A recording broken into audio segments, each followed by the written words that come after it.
আমার সাথে সফর সঙ্গী রয়েছে, গাড়ি চালাচ্ছে আমার সাথে আমার ছোট ছেলে প্রিয়ম, রয়েছে উমা, আর আমার সাথে রয়েছে পূজা। শুভ সকাল। আজ 24শে অক্টোবর 2025 শুক্রবার। আজকে চলেছি নৈহাটির বড় মা দর্শনে। আজ আমরা ব্যারাকপুর থেকে কল্যাণী হাইওয়ে ধরে সোজা চলে যাব নৈহাটি। এর দূরত্ব 22.3 কিলোমিটার আর সময় লাগবে প্রায় 41 মিনিট।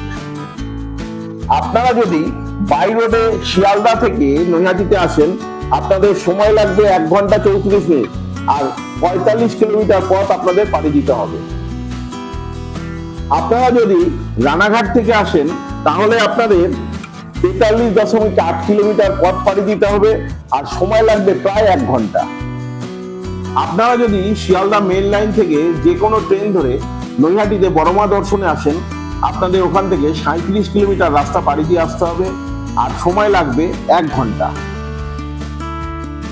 আপনি যদি রানাঘাট স্টেশন থেকে নৈহাটি ট্রেন ধরে আসেন তাহলে আপনার সময় লাগবে 45 মিনিট আর আপনি 36 কিলোমিটার রাস্তা পেরিয়ে চলে আসবেন বড় মা দর্শনে।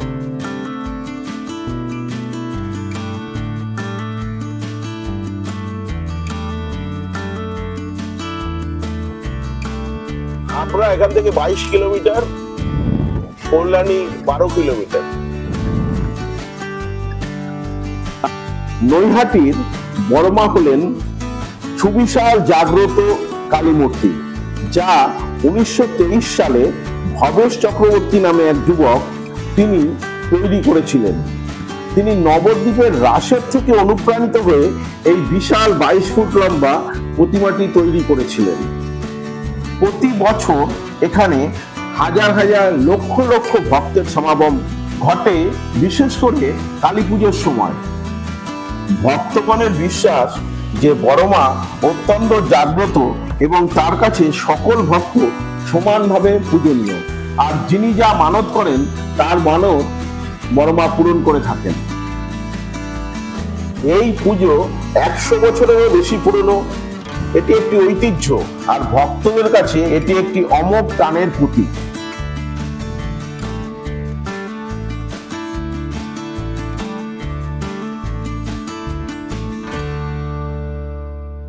বড় মাকে দর্শন করতে গেলে, বিশেষ করে কালী পুজোর সময় যদি আপনারা আসেন তাহলে কিন্তু হাতে আপনাদের অনেকটা সময় নিয়ে আসতে হবে।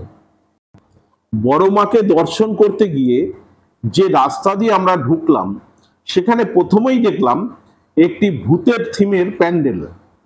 আর এই যে ভূতের থিমের প্যান্ডেল, এখানে কি কি ভূত আছে এটা আপনারা কিন্তু নিজেরাই সচক্ষে দেখুন। আশা করি আপনাদের ভালো লাগবে।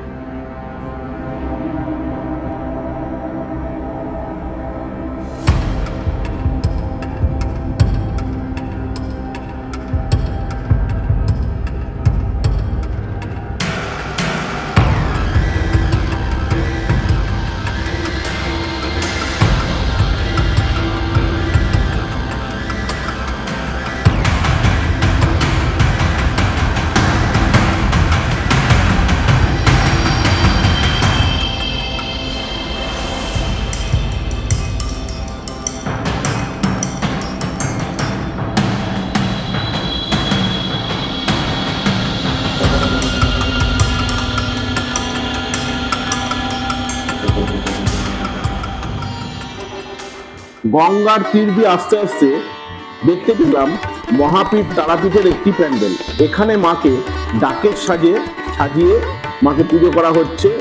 আর দেখুন, মা পুরো এখানে কালো রূপে আছেন, মায়ের পায়ের তলায় মহাদেব রয়েছেন আর দুপাশে রয়েছেন ডাকিনী যোগিনী।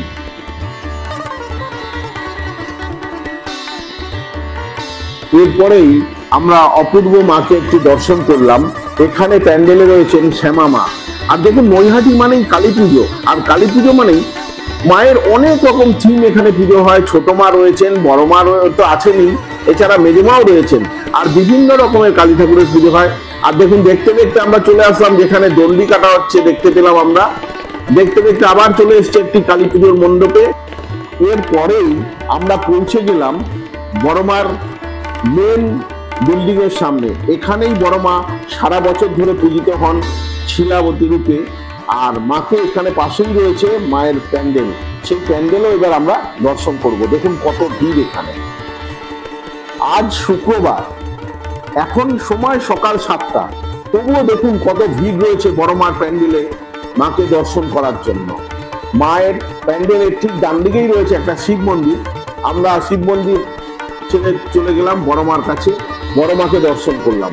মাকে প্রায় 100 কিলো সোনা দিয়ে সাজানো হয় এই কালী পুজোর সময়। আর দেখুন মা কিন্তু এই 100 কিলো সোনা পুরো গায়ে পড়ে আছেন, সেটাই আপনারা দেখুন, আপনাদেরকে আস্তে আস্তে দেখাবো। এবছর বড় মা 102 বছরে পদার্পণ করলেন। আর এই যে আপনারা মায়ের মূর্তি দেখছেন, ঠিক উল্টো দিকেই রয়েছে বড় মার মূল মন্দির। আর সামান্য কিছু মূল্যের বিনিময়ে এখানে ভোগ খাওয়ানোরও ব্যবস্থা আছে। এই মায়ের মূর্তির উচ্চতা প্রায় 22 ফুট। আর মাকে সাদা প্রিন্টেডের একটা সামিয়ানার মধ্যে রাখা রয়েছে, মা তার নিচে অবস্থান করছেন। আর 100 কিলো সোনা তো মা পরেই আছেন, এছাড়াও মায়ের গায়ে রৌপ্য অলঙ্কারও রয়েছে কয়েকশো কিলো। এখন তো আপনারা বড় মাকে যখন দেখছেন, বড় মাকে বিসর্জন দেওয়া হয় তখন ট্রলি করে মাকে নিয়ে যাওয়া হয়। আমরা ছোটবেলায় যখন এসেছি এখানে দেখেছি যে এই যে নৈহাটি অরবিন্দ রোডে যে বড় বড় ঠাকুর হতো, তাদেরকে পাইপ দিয়ে ফোর্স করে, জলের ফোর্স দিয়ে মায়ের মূর্তিকে গলিয়ে দেওয়া হতো। এখন কিন্তু বিসর্জনের প্রক্রিয়াটা সম্পূর্ণরূপে পাল্টে গেছে। এখন সর্বপ্রথমে মাকে ট্রলি করে নিয়ে যাওয়া হয় এবং গঙ্গাতে মাকে বিসর্জন দেওয়া হয়। আর বড় মাকেই কিন্তু সর্বপ্রথম গঙ্গায় বিসর্জন দেওয়া হয়, তারপর অন্যান্য ঠাকুরকে বিসর্জন দেওয়া হয়। ঠিক যেইভাবে বড় মার পুজো প্রথমে শুরু হয়, তারপর অন্যান্য ঠাকুরের পুজো শুরু হয়। দেখতে দেখতে পৌঁছে গেলাম 5 স্টারের পুজো মণ্ডপে। এখানেও দেখুন মায়ের মূর্তি শ্যামা মা, এখানেও মাকে শামিয়ানার নিচে রাখা হয়েছে। এবার পৌঁছে গেলাম প্রভাত সংঘের পুজো মণ্ডপে। এখানে মাকে শ্যামা রূপে পূজিত করা হয়েছে।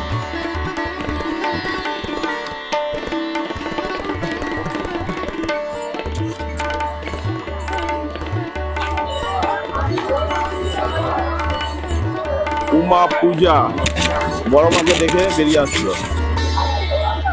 কেমন দেখলে? খুব ভালো। দেখুন এখানে শ্যামা মাকে ডাকের সাজে সাজানো হয়েছে, অপূর্ব সুন্দর মাকে লাগছে। একদম ডাকের সাজ পুরো মায়ের মাথাতে, গলা থেকে পা অবধি চলে গেছে, খুব সুন্দর লাগছে মাকে। আবার পৌঁছে গেলাম একটা বড় মণ্ডপে।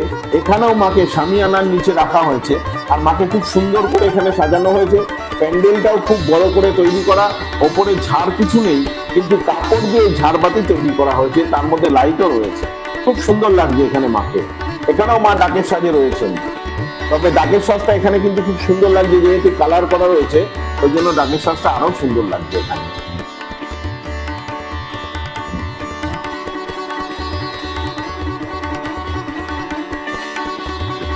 আমরা কিন্তু এবার পৌঁছে গেছি একদম নতুন আঙ্গিকের একটা পুজোতে। অরবিন্দ রোড শুরু হলো যেখানে, ঠিক সেখানেই রয়েছে তারা মায়ের একদম আদলে এই পুজো হয়ে থাকে। অনেক বছর ধরে এই পুজো হয়ে আসছে। আর দেখুন তারা মায়ের ঠিক বগলেই রয়েছে বামদেব, আর তারা মায়ের বুক ছিঁড়েই একটি দেবী মূর্তি রয়েছেন, পাশেও এক দেবী মূর্তি রয়েছে। আর এত সুন্দর এই মন্দিরের স্থাপনা, তারা মায়ের মন্দিরের ওপরে যেরকম আছে সেই রকম ভাবেই এইখানেও এর যে প্যান্ডেলের ওপরটা ঠিক সেইভাবে সাজানো হয়েছে।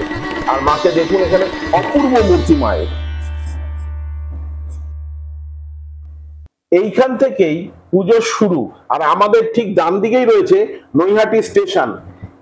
এখান আপনারা যদি সোজা বাঁদিকে চলে যান তাহলে আপনারা হালিশহরের দিকে চলে যাবেন, আর ডান দিকে আসলে ব্যারাকপুরের দিকে চলে আসবেন। দেখুন আমরা ঠিক 1 নম্বর এবং 5 নম্বর প্ল্যাটফর্মের সাবওয়ে রয়েছে, তার উল্টো দিক দিয়ে হাঁটা শুরু করলাম। আমাদের গাড়িটা রয়েছে বাজার কলকাতার ঠিক উল্টো দিকে, তাই হাঁটতে হাঁটতে আমরা বাজার কলকাতার প্রায় সামনেই চলে এসেছি। যাই হোক, আজকে সকাল থেকে কিন্তু প্রচুর হাঁটা পড়লো। এই যে আমাদের গাড়ি রয়েছে, এইবার গাড়িতে উঠে আমরা রওনা দেব।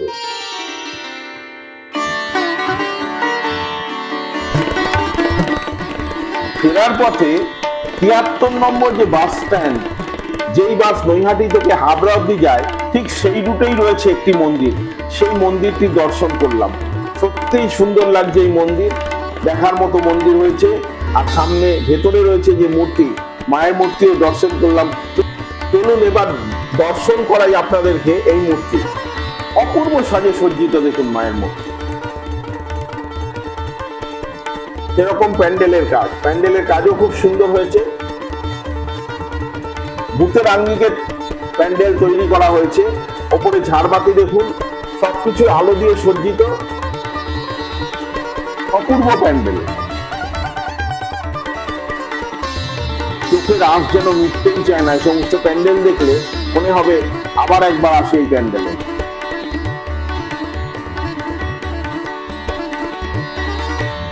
ঠিক সেরকমই মায়ের মূর্তি অসাধারণ,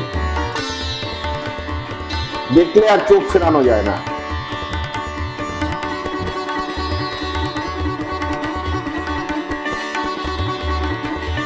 এই পুজো প্যান্ডেল দর্শন করে বাড়ির উদ্দেশ্যে রওনা দিলাম। আমি পার্থ, আর আমার চ্যানেল 250 জার্নি। এই ভিডিওটি আপনারা দেখলেন। যদি আপনাদের এই ভিডিও ভালো লাগে অতি অবশ্যই লাইক, শেয়ার, সাবস্ক্রাইব করে আমার সঙ্গে থাকুন। কেমন লাগলো কমেন্ট করবেন। Thank you.